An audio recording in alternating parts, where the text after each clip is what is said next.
आज मजलिस इत्तेहादुल मुस्लिमीन के दफ्तर पे आज 26 जनवरी का झंडा बंधन के बाद में पदों से हमने नियुक्ति की है, जिसमें मेरे पुराने साथी जनाब श्रीकांत गायकवाड़ साहब, जो हम दोनों ने मिलकर 20-22 साल का सियासत का सफ़र पास किया है। मैं दादा का मेरे से उम्र में बड़े हैं, मैं उनको दादा मानता हूँ। और हमारा दोनों की ये ख्वाहिश है कि भाई एक समाज के अंदर मुस्लिम और दलित बोल के हमको ये मैसेज लेकर लोगों में अवाम में जाकर कि हम हमारे महापालिका के अंदर ज़्यादा से ज़्यादा पुराने जितने भी हमारे साथी हैं वो सबको एक जगह लाकर हम दोनों ने हमारे फिरोज लाला साहब की हिदायत के ऊपर हमारे ज़िला सदर हम मिलकर ये हमको मैसेज देना है अवाम से कि भाई हम लोग जो काम करते हैं तो हमारे काम से अवाम पूरी तरीके से हमने जो 20 साल सियासत में हमारा वक्त दिया है, इसके वजह से आज हम लोगों की एक पहचान है। जितने आजी माजी नगर सेवक हैं हम उनको लेकर मजलिस में आने वाले दिनों में मजलिस का 2022 का जो मिशन है हमारा वो आगे लेकर चलेंगे। ऐसी मुझे उम्मीद है हमारे श्रीकांत गायकवाड़ साहब से कि मैं ये 2 एरिया के उनके जो प्रभाग है 7 और 8 अभी जो पुराने प्रभाग है उसकी पूरी मुख्य जवाबदारी हमने उनको दी है कि वहाँ के जो भी उम्मीदवार है उनका उन्होंने सिलेक्शन करके हमको और हमारे फिरोज लाला अमजद बेग हमारी टीम के सामने वो लोगों को किस तरीके से इलेक्शन लड़ाने की उसकी पूरी मुख्य जिम्मेदारी हमने श्रीकांत गायकवाड़ साहब को दी है। गेली अनेक वर्ष राजकारणामध्ये काम करत असताना मला मुद्दाम सांगावंसं वाटतं की या जिल्ह्यामध्ये दलित, शोषित, आदिवासी, अल्पसंख्याक या समाजाची होणारी अवहेलना किंबहुना या समाजाकडे बघण्याचा जो दृष्टिकोन होता प्रस्थापित लोकांचा तो दृष्टिकोन बदलला पाहिजे। या सर्व दलित, मुस्लिम, मागासवर्गीय, अल्पसंख्याक, आदिवासी, पिछडे ह्या सगळ्या समाजाच्या लोकांनी जो झोपलेला समाज आहे त्यांना जागं करण्यासाठी आणि त्यांना त्यांचे न्याय आणि हक्क मिळवून देण्यासाठी आमची शक्ती थोडीशी अपुरी पडत होती।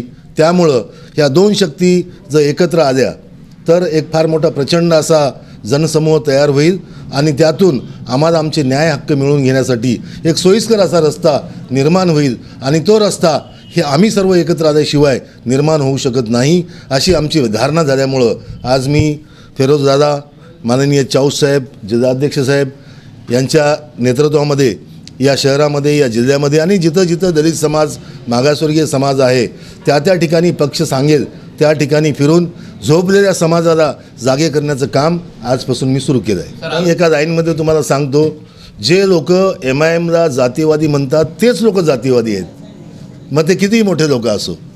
MIMला जातीवादी म्हणायचं कारण नाही, त्याला कारण असं आहे की माझी आई 10 वर्ष नांदेड नगरपालिकेची नगरसेविका नवी आबादी या भागातून निवडून आली, ज्या ठिकाणी अर्धे दलित आणि अर्धे मुस्लिम आहेत। मग जातीवादी राहिले असते तर आम्हाला मतदान कशाला केलं असतं। 20 वर्ष मी नगरसेवक आहे नवी आबादीमध्ये, 20 वर्ष 1992 ते 2012पर्यंत मी नगरसेवक होतो। सर्व मुस्लिम बांधवांनी मला मतदान केलं, मला एकट्याला नाही केलं तर माझं पॅनल होतं 3 लोकांचं, तिन्हीच्या तिन्ही निवडून दिले। मग तुम्ही जातीवादी कसं म्हणणार आहेत? तो कोई भी मफाद से पार्टी में नहीं आए, हमारा कोई स्वार्थ पार्टी में आने का नहीं है। हमारे समाज के हित के वास्ते हम लोग पार्टी में आए हैं।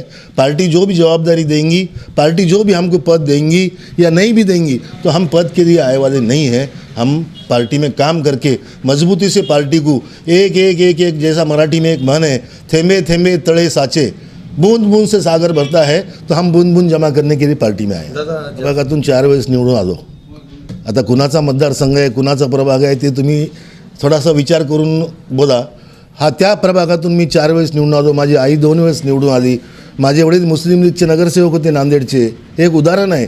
आणि तुम्हाला सगळ्यात महत्त्वाची गोष्ट सांगतो, माणूस त्या प्रभागामध्ये माझं नशीब एवढं चांगलं आहे, आबेदीन मस्जिद नांदेडमधली सगळ्यात मोठी त्या प्रभागामध्ये आहे आणि आबेदीन मस्जिदमध्ये पोलीसवाल्यांनी घुसून मस्जिदीची बेअदबी केली। त्याच प्रभागामध्ये पालकमंत्री राहतात, पालकमंत्र्यांनी काय केलं याचे उत्तर द्यावं ना, की एखाद्या धार्मिक स्थळाचा आपण अपमान करतो, आपल्या प्रशासनाकडून अपमान होतो, तर त्याच्या विरोधामध्ये काय कारवाई केली? तर ही सगळी दाखवायच्या गोष्टी आहेत, बोलायच्या गोष्टी आहेत। महाबौद्ध विहारामध्ये पण पोलीसवाल्यांनी घुसून त्या ठिकाणी नासधूस केली होती। आमच्या मुलांच्यावरती 307 सारखे गुन्हे दाखल केले होते, त्यावेळेस आम्हाला कोणी मदत केली नाही. त्यामुळं समाज हा मोठा असतो. तुम्ही एक लक्षात ठेवा, समाज हा मोठा असतो, माणूस मोठा नसतो. समाजाच्या मनात आलं तर एखाद्याचा रस्त्यावर चालणाऱ्या माणसाला समाज मोठा करून टाकते आणि समाजाच्या जर मनात आलं तर मोठ्या माणसाला खाली आणते. त्याचं उदाहरण तुम्ही अर्धापूरमध्ये बघितलं आहे. हमारे यहाँ फर्नीचर, पलंग, सिंगारदान, सोफा सेट, अलमारी, dining table, fridge, computer table और दीगर कंपनियों के फर्नीचर दस्तियाब है. एक मरतबा तशरीफ लाकर खिदमत का मौका दे. प्रोपराइटर मौलाना शबीर साहब, deluxe furniture mall and home appliances, fruit market के सामने, माल्टेगरी रोड, कामठा, नांदेड़. हमेला ख़वातीन और औरतों के दिगर अमराज, बांझपन के इलाज के लिए, फैमिली प्लानिंग की मशवरात के लिए, बेहतरीन आलात की सहूलत में, नॉर्मल और ऑपरेशन से बच्चों की पैदाइश के लिए और ज़चगी के साथ साथ औरतों के दिगर अमराज के इलाज के लिए खुसूसी नज़्म केरला के मल्टी स्पेशलिटी और गवर्नमेंट हॉस्पिटल के तजुर्बेकार डॉक्टर खान सारा नुजरत, मावीन maternity and nursing home, Chawalwala complex, SBI bank के ऊपर, देगलू नाका, नांदेड़. अस्सलाम वालेकुम, मैं इमरान खान. हमें उम्मीद है कि आपको हमारा चैनल अच्छा लगता होगा.